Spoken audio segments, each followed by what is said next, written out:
Much for joining us. I want to officially welcome all of you to the National Governors Association winter meeting. It really is an honor to have been chosen by my colleagues to serve as the chairman of the NGA, and it's great to be able to welcome so many of my colleagues. We've got 44 governors from all across America to our nation's capital for this important summit. We've got a great conference planned for you. And I want to thank all of our panelists, the experts, the sponsors, and all of you, all of our guests, for your participation. We've got a great conference planned for you. And back in July in Salt Lake City, I launched our initiative, which is focused on rebuilding America's infrastructure. And in August, Massachusetts Governor Charlie Baker hosted us in Boston, where we were joined by Governor Chris Sununu and Governor Gina Raimondo to discuss innovative ways to reduce traffic congestion. In September, we completed a fact-finding mission in Australia, where we met with three of Australia's premiers and Prime Minister Scott Morrison, along with leaders of the top infrastructure and investment companies in Australia. In October, we were hosted by Michigan Governor Gretchen Whitmer, where we talked about protecting America's critical infrastructure. A few weeks ago, Governor Gavin Newsom hosted us in San Francisco, where we were joined by Governor Bill Lee and Governor Steve Bullock, who led a discussion on eliminating red tape and about smart technologies. We'll be in Toronto in April with many of the premiers to talk about some of the things Canada is doing on infrastructure. We're very pleased to have 5 of those premiers here with us today, and you'll be hearing a great panel that they'll be participating in just a little while. Governor Doug Ducey will host a summit in Phoenix in May, where we'll be discussing financing the future and leveraging private sector investments, and then we'll be wrapping up our initiative at the NGA summer meeting in August, where we'll be hosted by Governor Janet Mills in Portland, Maine. And we're very excited to have all of you here with us in Washington today to discuss some of the most pressing issues facing our states and to strengthen our relationship, between the states and the federal government. The NGA is not just about representing America's governors, but it's also about what America's governors represent. In states all across the country, governors are working together in a bipartisan way, showing real leadership, making progress, and finding solutions to the serious problems that are facing us. Our nation's governors on both sides of the aisle are finding ways to innovate, to reform, and to drive the debate. And my goal with our infrastructure initiative is to harness that strength and to come up with all the best ideas and solutions in order to tackle an issue that is so fundamental to our economy, to our environment, and to our way of life. In states throughout the nation, my fellow governors are upgrading roads and bridges and mass transit systems. They're improving airports and ports and fixing aging water systems and making real progress. The goal of our initiative is not only to highlight the great work that the governors are doing in their states, but also to bring together thought leaders from government, business, nonprofits, and academia to come up with the best new ideas and innovative solutions in order to help the nation's governors solve the infrastructure crisis in America, and also to help drive action from our leaders here in Washington. As part of my initiative, I'm working with all 54 governors on a national compact to streamline project delivery and invest in resiliency in our states. We will spend the next few months working to earn your support to present a non-binding contract that will be finalized at the summer meeting in Portland, Maine. And I'm looking forward to working with all of you on that. Right now, we're going to get started with our first plenary, which is titled Domestic and International Innovations for Modernizing America's Infrastructure. We're very pleased to have three great panelists join us for this first segment. We have the Executive Vice President and Co-COO of Dominion Energy, Diane Leopold, the President and CEO of S&P Global, Doug Peterson, and the Vice President of Amazon Global Air, Sarah Rhodes. Please join me in welcoming them to the stage. I don't know how I get around here. It's a tight fit. Well, thank you so much. Thank you. It's great to have you with us. Nice to see you. Thank you. You guys all ready to get started? Well, let's begin with a few introductory remarks from each of you. Maybe, Diane, I'll begin with you to maybe share a little bit about Dominion's perspectives as a major utility. Right. Well, thank you very much, Governor Hogan and the Governors Association here. It's a pivotal time in the nation's energy economy. And with the focus for the entire economy on rapid decarbonization, energy is certainly at the forefront of it to try to address climate change. So in my opening remarks, I'd like to talk about what we've already done as a leader, what we're doing now, and where we look to go. So on the what we've done, over the last, since 2005, we've reduced our carbon footprint by 50%. And we're looking to get to 80%, we've already committed to it, by 2050. A lot of it has been from coal to gas conversion that has gone on over the last 15 years, and in the future to get to the 80%, continue that conversion as well as rapid deployment of renewables. On the methane emissions side for our gas infrastructure, we've already reduced 25% of our methane emissions in the last 10 years, and we've committed to getting to 50% in the next 10 years. But we're determined to go further than that, and much further than that. So what we're working on now is a very large and rapid deployment quickly of solar and offshore wind. We've announced the largest offshore wind facility in the country to be installed over the next coming years.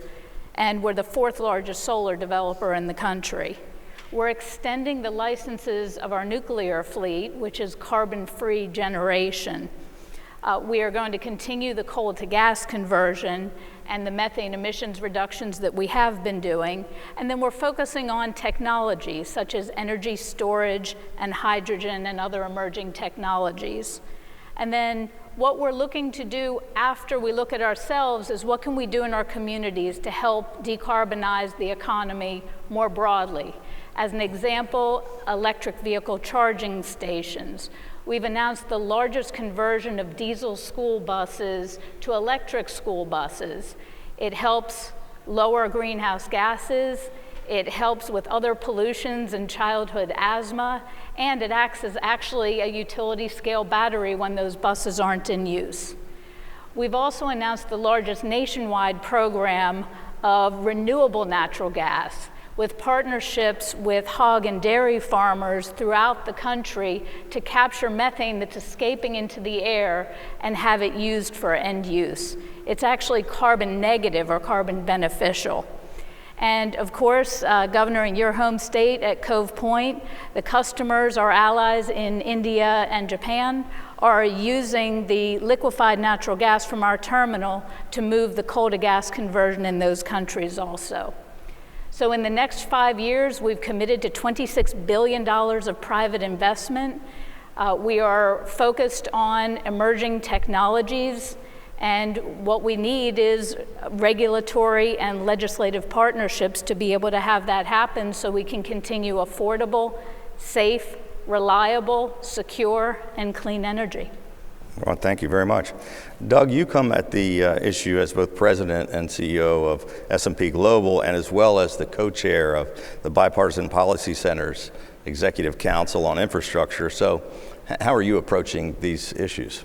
Well, first of all, thank you for inviting me today. It's great to be with the governors. And when I think about infrastructure, one of the best places to be is with governors, because as chief executive officers of your states, you have authority, you have legislatures, you have the opportunity to invest in infrastructure, and you can do it fast. When I joined the business, when the Bipartisan Policy Center to look at infrastructure, we took a step back to see what are the ways that the private sector can make a more positive impact. And let me talk about two of those. The first has to do with financing.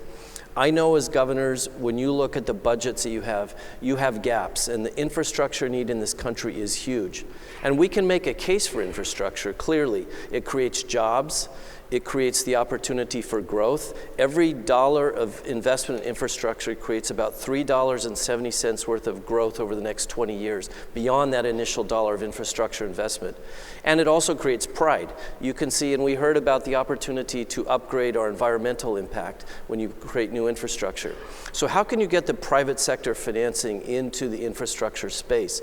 We're going to hear later from the Canadian premiers. Canada has done a fantastic job using pension money and insurance money.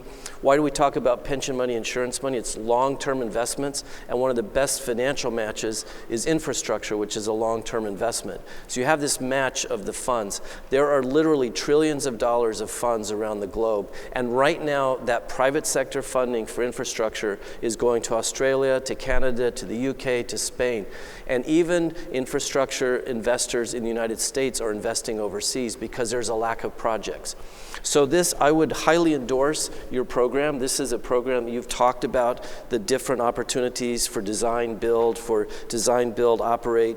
You don't have transfer here, but that's another one, design, build, operate, transfer. And financing is part of that. So the first appeal I'd make is to look for new ways to bring a private sector finance into infrastructure, and there's many ways to do that. The second thing I would appeal to all of you is to look at the quality of your public-private partnership laws at the state level. There are today 33 states that have P3 laws. Only about half of those have been used effectively, so there's about half of those that have not really been used effectively, and that leaves 17 states that don't have P3 laws at all. And the private sector is looking at new ways to get involved in infrastructure, whether that's what I just talked about, design, it's the build, it's the operate, it's the transfer. There's many different ways to do it. It doesn't have to always be through concessions. It doesn't always have to be through privatization-like programs. You have a case like the Long Beach courthouse, which is a long-term contract that's built with very high-quality standards of materials that will be handed back to the Long Beach city at the end of the contract. The last point I make very quickly, I'm sure we'll come back to it, is permitting. So the last thing is that if you're looking at a bridge and you want to have somebody build that bridge, will the banks finance something that they have to wait 5 years or 7 years or 10 years before they even know if the bridge is going to take place? Will the company that's building the design, will they put millions of dollars into the design to have to wait 7 years or 10 years to find out if they even won? So permitting is also one of the barriers. And again, as governors, you have a lot of authority to make this happen. Thank you, Doug. So, Sarah, Amazon is both a user and a partner in infrastructure, and how does Amazon Global Air touch on the pillars of this initiative? And since freight moves across so many different modes, including our airports, highways, rail, and ports, what can states do, in your estimation, to kind of modernize their transportation networks across modes? Well, first of all, thank you, Governor Hogan, and thank you to the National Governors Association for your focus on infrastructure. And it truly is a privilege to be here with such a distinguished group of visionary leaders. Just by brief introduction, as you mentioned, I'm Sarah Rhodes. I lead Amazon's global air business. I'm originally from the great state of Montana and spent 4 years at the Naval Academy in Governor Hogan's beautiful state of Maryland. And I've had the privilege of living and working in 11 states that are represented here today. I began my Amazon career about 9 years ago as an operations manager with Amazon in Governor Beshear's Bluegrass State, and recently settled in Governor Inslee's Evergreen State to build out an air haul network. Pretty good the way you covered all those bases. Well, trying to connect with everybody. So I still have about 46 other governors to get through, I think. But no, I did. Prior to my time with Amazon, I did spend several years in the Navy as a Navy F-18 fighter pilot. So for the veterans in the audience, thank you very much for your service. I definitely appreciate what that means. So getting back to your question, Governor, first of all, since 1997, Amazon has been building a network of fulfillment centers across the country. And these fulfillment centers are as large as about 1.2 million square feet. And within these fulfillment centers are its product. And this product is picked, packed, and shipped on a daily basis. And these fulfillment centers are powered by our outstanding workforce and delivery partners. And we have over 500,000 employees across 40 states. And we're very proud to say that we have an industry-leading minimum wage of $15 an hour and benefits on day one. So we definitely value the workforce that we have. More recently, our Amazon Transportation Solutions, we've emerged and have been investing in things like leasing aircraft, like building sortation facilities on airport, like purchasing trucks and trailers and electric vehicles. And we have enabled entrepreneurs to really build out their own small businesses to deliver packages on Amazon's behalf. We've also invested in innovative technologies in the final mile delivery service. So that last portion of the supply chain that gets that package to your doorstep, we've really leaned into technology in that space. For my portion of this wider supply chain, I focus obviously on aircraft. We currently have 50 aircraft that fly across the country. We'll have 70 aircraft by the end of this year. These aircraft are 767 and 737 large wing aircraft. And we have also invested on airport sortation facilities, as well as other gateways across 26 airports in the country. So it really is amazing. For the first time this past year, we have Amazon employees loading, unloading, and marshaling aircraft for the first time ever. And even when I joined Amazon 9 years ago, it certainly wasn't a thought that an e-commerce company would be building out an air haul network. Now, of course, to make all of this happen, we need things like ports and railroads and airports and roads. We rely on the proximity of this infrastructure. And while it's not a primary driver of our decisions whether or not to invest in an area, the infrastructure and the accessibility and the proximity of these important factors certainly are a variable in our decision-making process. As mentioned, of course, we wouldn't be able to do this without our workforce, so it's also very important to us that our employees have the ability to get to and from work in an efficient and simple way. So maybe as an example, in Governor Hogan's state, we have 2 fulfillment centers in Baltimore, and we've just expanded our air operation at BWI Airport. We have hundreds of employees who use public transportation on a daily basis and rely on the roads and the infrastructure to get them to and from work. So I'm certainly looking forward to the discussion today. I am a believer that speed really does matter in business, and modes and nodes connect our world, and I look forward to really focusing on infrastructure and answering questions today. Thank you, Sarah. So a question for all of you. You all come at it from a different perspective, and I think the governors want to hear and get your input and advice from where you're coming from. Where do you think, with your perspective, where are our systems and processes falling short, and where can states seize on opportunities to kind of improve on our infrastructure? Okay, thank you.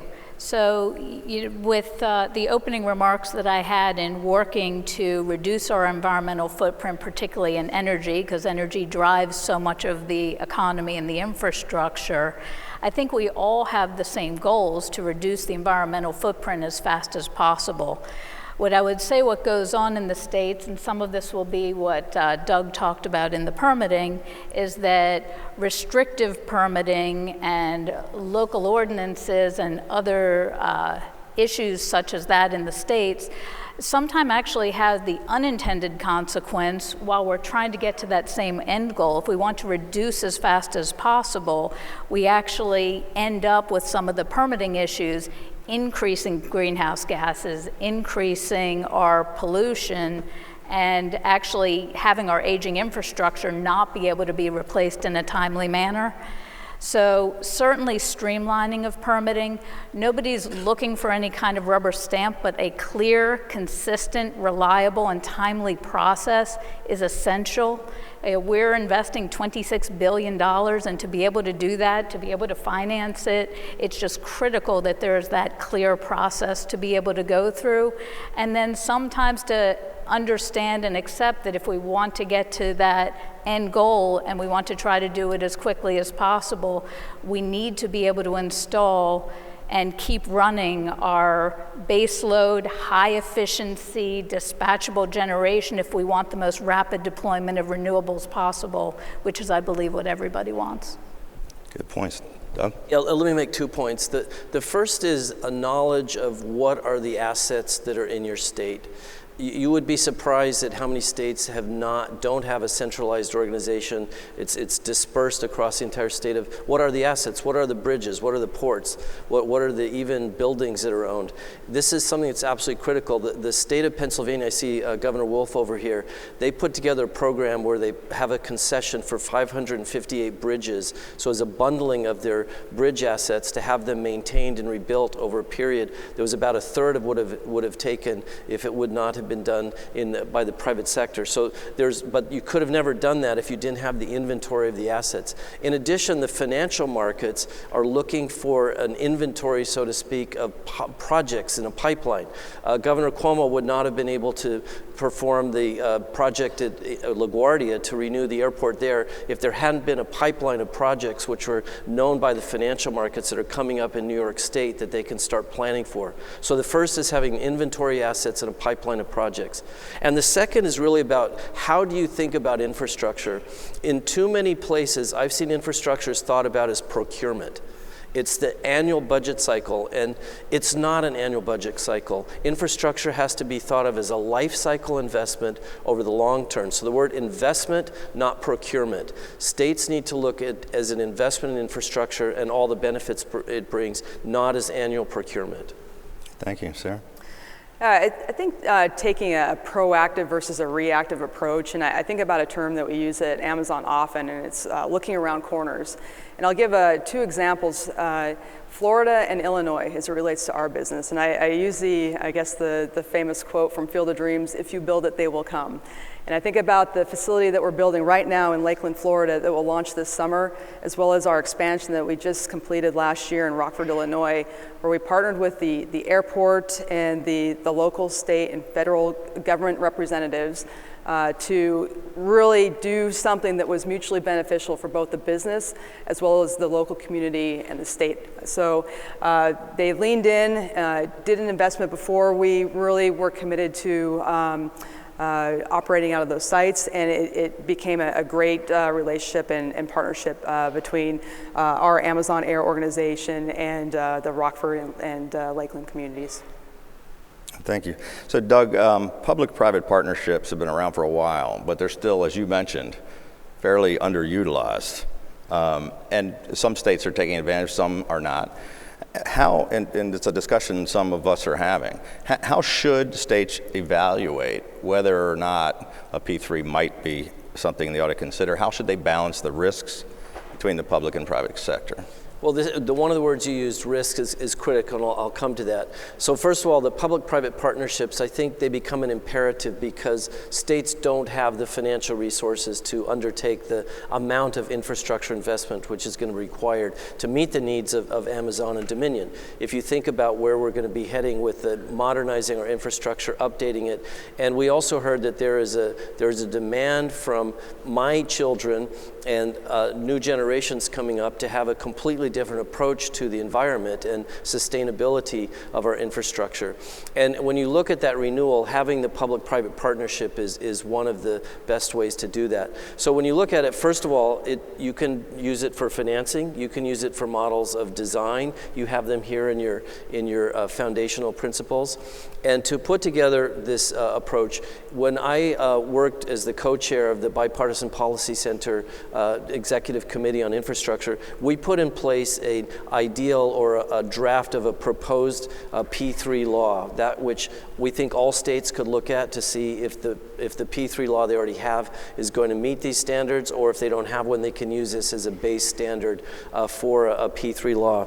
In addition to financing, you have the idea of risk sharing. Who's going to take the risk? You can put the risk back to the private sector. The private sector is willing to underwrite projects and take risk much more than they would if if they were not going to operate. So there's an opportunity to bring the financing, to have the risk sharing, and then one of the things you have to overcome though is it's still true that people think that infrastructure should be owned by the government. There's this question about who does have the responsibility for infrastructure, and through a P3 law you can be very clear about what are the roles and risks and responsibilities along the entire value chain of infrastructure. And good P3 laws also define very specifically who's taking the risk, who has the responsibility, and you can transfer that to the public sector, to the private sector. Great, thank you. Diane, so you talked something about investing in some of the serious technological advances in your industry. Can you talk a little bit about some of the innovations and technologies that you're most focused on? Sure. I'd probably put it into two categories. For those technologies that have been deployed for a while right now, how can you drive down the cost? How can you improve the efficiency? So as a couple of examples, you think about the car you're driving and the fuel efficiency, or the computers you're buying are so much cheaper and a lot more juice in them, and you get so much more memory than you used to. So offshore wind, just 10 years ago, if we would put in a wind turbine on land, it was less than 1 megawatt. We now have 2 test turbines going in offshore Virginia that are now 6 megawatts. And the ones that we will be installing in the largest offshore wind facility that we just announced are going to be 12 megawatts or even more. So the newer technology, so you think in the same environmental footprint, investing in that technology to drive costs down and the scale and the size up, having more solar power be created with a smaller environmental footprint. So we're investing and focusing a lot of those technologies to be able to get more. The advanced combined cycles for natural gas are 25–30% more efficient than they were just 10 years ago, so fuel efficiency.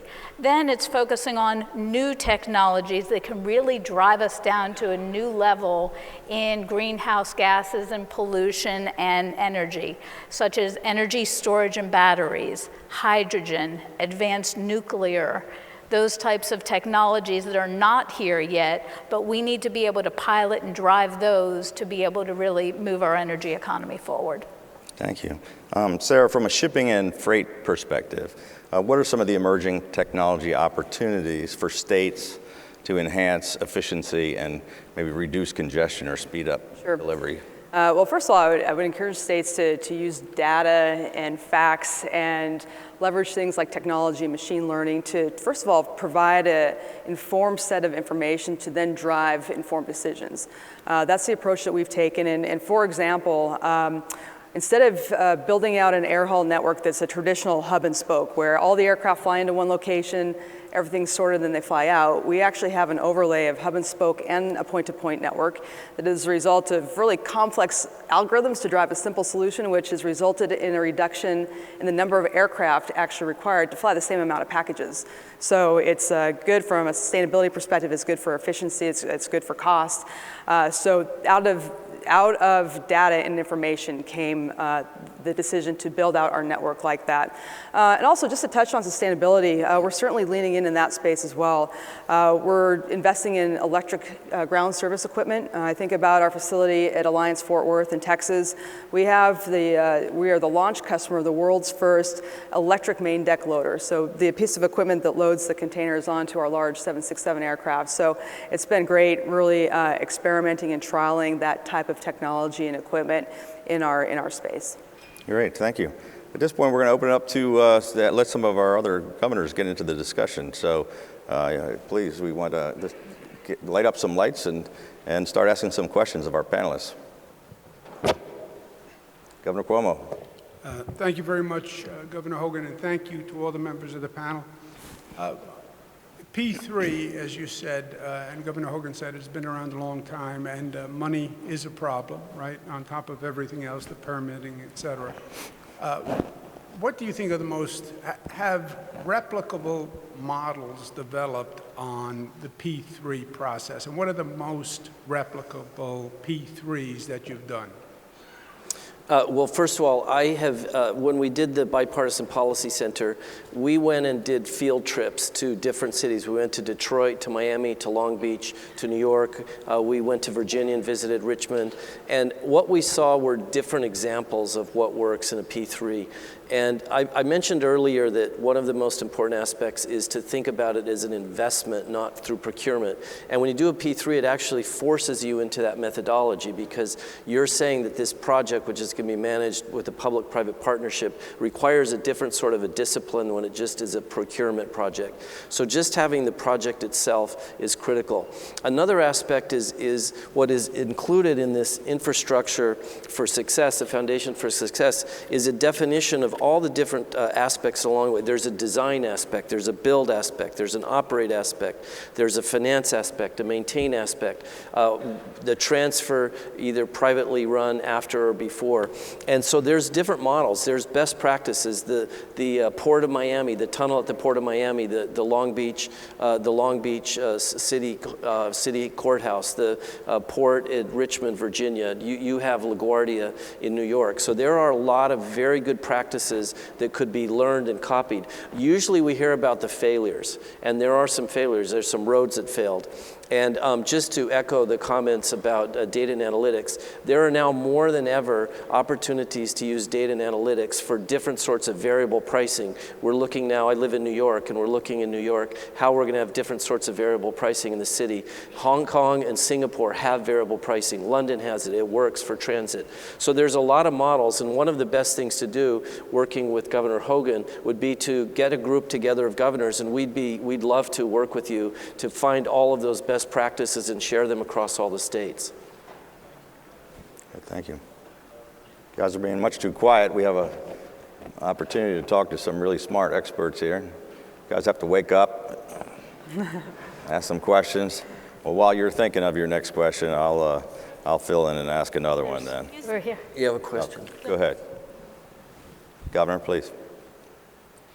So Guam is way out in the Pacific Ocean, and we have a lot of sun out there. Can you speak to the role of solar energy in this whole process and presentation that you made? Sure. It plays an absolute critical role in being able to move towards a net zero or zero carbon economy and be able to address decarbonization. So we've been putting in about 1,000 megawatts of solar a year, so it certainly plays a role. But battery technology really needs to be coupled with it, and I would give you twofold. There's the batteries that a lot of the technology for batteries has started from the electric vehicle sector, so it does tend to be 4 to 8 hour batteries. Very helpful for a lot of the picture, but to be able to have a secure, reliable energy grid, need to actually have multi-day storage also. So if there does happen to be a storm that goes through for several days, batteries with solar can handle an enormous amount. So by installing that rapidly, as California and North Carolina and other states have started to do, it can address decarbonizing very quickly, but to have a secure grid, you do need to have multi-day storage and dispatchable baseload generation partnering with it as you continue that journey. I'll add as well. I think about our fulfillment centers that I mentioned. We have solar panels on top of over 50 fulfillment centers across the United States, including on top of Governor Hogan's fulfillment center in Baltimore. We're building out a large central hub at the Cincinnati Northern Kentucky International Airport, and we're planning on putting solar panel on top of that facility as well to put energy back into the grid. So it's certainly something that we're thinking about both on the business and commercial side in addition to the utilities. So several of you touched on kind of the regulatory landscape and permitting, regulatory process. And it's an issue that we hear a lot about, both at the federal and state level. And so, and it's something governors are concerned about and the private sector is concerned about. What do you see as some of the opportunities for governors to support streamlining and bringing about maybe more transparency and a clearer process for the permitting and for infrastructure? So what I've seen is that the fastest way to do it is to require there be a single approval process, single permitting process, that you can't get lost across multiple agencies. This is where it's worked in some states. And as an example right now is at the federal government, there's something called the FAST Act. The FAST Act was something the last two administrations have both tried to find ways to increase infrastructure. The FAST Act has sped up infrastructure approvals by 2.3 years and saved billions of dollars by being able to get the infrastructure in case moving much faster. But for me, the most important thing is to streamline the approvals and get one agency to own the approvals, and if it needs to go to multiple agencies, it has to be done in a way that it gets streamlined and sped up. This is definitely the most frustrating thing when you speak with the construction companies, with the financial institutions, with the designers, with architects, with et cetera, et cetera. The thing they're most frustrated with is permitting. I would add in there just the consistency of process. Be clear what the process is. It is based on these regulations, these laws, with a target time frame with which there can be some certainty to be able to start investing. With these large infrastructure projects, you are investing years before you put it in, and you hire the construction contractors, and so when the time frames go or the process isn't clear, it ends up extending on for a very long time. So clarity of process and consistent, clear time frames. Can I add one more other point, which is, since we have so many governors here, sometimes the other aspect that really slows it down is when an infrastructure project crosses state boundaries. So if you have a bridge or a tunnel that goes between two states, that also can really slow it down, because sometimes you're going to have two states with their approval processes with multiple agencies on both sides of the border. Maybe there's county approvals, city approvals, et cetera, and you look across all the different agencies approving it, it can be very difficult. So I'd also recommend that the governors, in the spirit of this new program, find ways to cooperate when infrastructure crosses state boundaries. Well, it's a very good point. We're just in the process. We've just approved a major interstate agreement with the state of Virginia on the Capitol Beltway here surrounding Washington. Governor Northam and I are doing a new American Legion bridge that connects the two states across the Potomac River.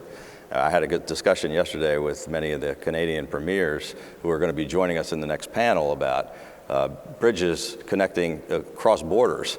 And so it's a big discussion about how we do this. It's difficult enough to get infrastructure done within a state, but when you're dealing across states and across international borders, it's even more confusing. And dealing with local governments as well. Governor Hogan. Yep. First, Sarah, I think you omitted notice that you are, I think, the first female F-18 combat pilot. So not bad from a girl from Butte. Oh. Sure. Not bad. I'd also, though, one of the things you did say is, like, when you're looking at where to place something, you do look at the base infrastructure. Mm-hmm. And we see that in business. We also see that in the livability of our communities. That's why so many of the state governors, like, we passed our largest infrastructure package in our state's history a year ago. Over 30 states have increased the gas tax at the state level just in the last 6 years. But states can't do this alone either. All of you that think about this a lot, in addition to permitting reform, what do you think our country's expectations and governors' expectations should be out of the federal government when it comes to more comprehensive infrastructure package? Yeah, I look at this as their federal government does have a critical role, especially in roads, ports, airports. We talk about you're in the flight industry, you're in the natural gas and energy industry. This is where you also have national interests. When it comes to the FAA, we're looking at what will be the current system to manage air travel and air traffic controller. And the system it's pretty old. There needs to be a comprehensive effort. It could never be done by the states. The only way you could ever upgrade and update the entire air traffic control system in the United States would have to be done by the federal government. Similarly, the road system, there's the last time that the transportation bill was passed, there was a convoluted way to find financing for it. The states need to put pressure on the federal government to build the roads that are the national road system. The same goes with some of the rail systems. So the national government does have a critical role to play, especially in transportation. Well, great. Well, thank you very much. Please join me in thanking our panel for this wonderful discussion. Thank you very much for joining us. Very helpful. Thank you. Thank you so much.